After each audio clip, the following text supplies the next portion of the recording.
All right, everyone, I'm going to start doing Spygate articles from the Epoch Times. This one is from the Epoch Times, April 10th, 2020, updated April 12th, 2020, by Ivan Pentchoukov. The title is FBI New Steele Dossier Could Contain Russian Disinformation, New Documents Show. The FBI was advised that a portion of the infamous Steele dossier likely was the product of a Russian disinformation campaign meant to harm U.S. foreign relations, according to previously redacted footnotes from the Department of Justice Inspector General's report on the investigation of Donald Trump's presidential campaign.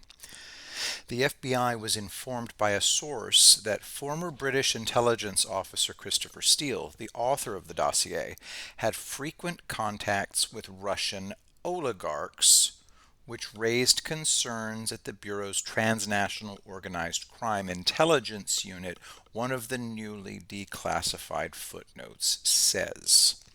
The Department of Justice released the footnotes in response to a request by Senators Ron Johnson and Chuck Grassley. Steele's dossier played a crucial role in the FBI's decision to apply for a Foreign Intelligence Surveillance Act warrant to spy on Trump campaign advisor Carter Page.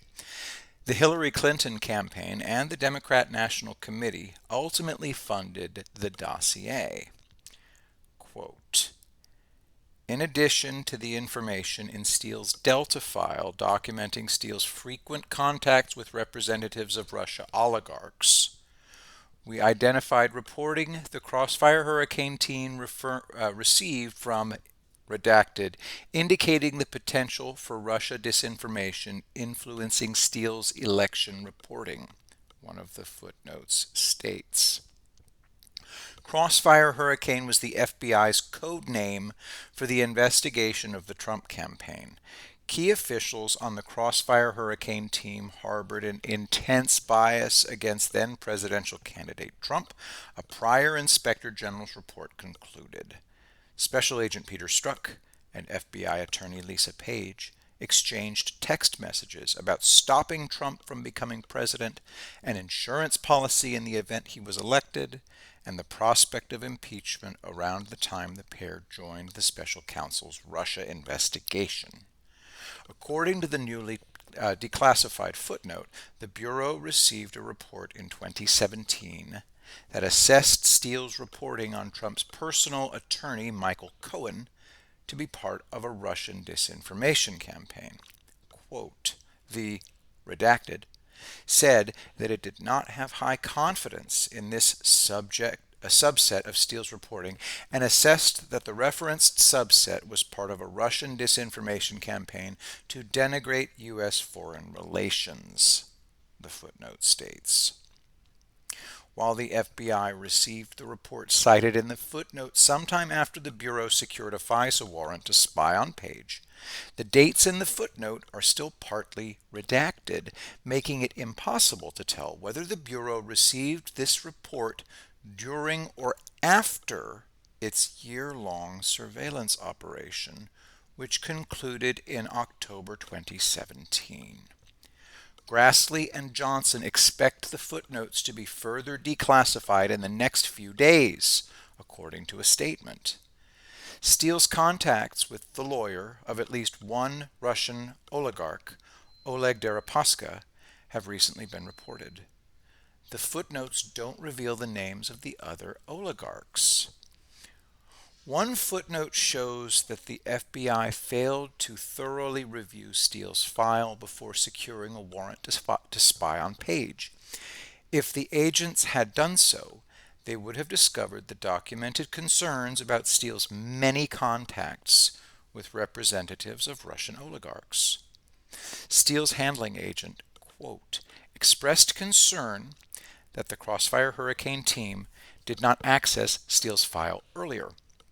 He said that the team should have turned the file upside down looking for information 2 months earlier, and that he assumed that some members of the team had thoroughly reviewed the file, end quote.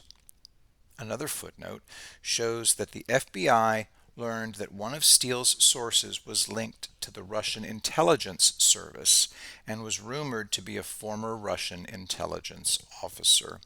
In a joint statement, Grassley and Johnson said that if the FBI leadership heeded the warnings about the disinformation, everyone would have been better off. Quote, Carter Page's civil liberties wouldn't have been shredded, taxpayer dollars wouldn't have been wasted, the country wouldn't be as divided, and the FBI's reputation wouldn't be in shambles, the senators said. The quote continues. It's ironic that the Russian collusion narrative was fatally flawed because of Russian disinformation. These footnotes confirm that there was a direct Russian disinformation campaign in 2016, and there were ties between Russian intelligence and a presidential campaign. The Clinton campaign, not Trump's. End quote. The revelation from the declassified footnotes are another black eye for the FBI, which is already undergoing wide-ranging reforms in response to the findings of the Page FISA inquiry by the DOJ's Inspector General. The watchdog's report detailed 17 serious errors and omissions in the Page FISA applications. The Foreign Intelligence Surveillance Court issued a rare public reprimand to the FBI in response to the IG report and ordered the Bureau to document why its FISA applications should ever be trusted again. The Bureau embarked on a list of reforms in response, but was castigated again when the IG found issues with 29 out of 29 FISA applications reviewed in a follow-up audit. The Crossfire Hurricane investigation evolved into the special counsel probe by Robert Mueller, who found no evidence to establish that Trump or anyone on his campaign colluded with Russia. Quote, for years, the public was fed a healthy diet of leaks, innuendo, and false information to imply that President Trump and his campaign were part of a Russian conspiracy to spread disinformation, Grassley and Johnson said in a statement. They continued, quote, the FBI's blind pursuit of the investigation, despite exculpatory and contradictory information, only legitimized the narrative. The mounting evidence undercutting this narrative should have stopped the investigation early in its tracks. Instead, it took several years and millions in taxpayer dollars to conclude that the allegations were baseless. If you enjoy what I do, please share.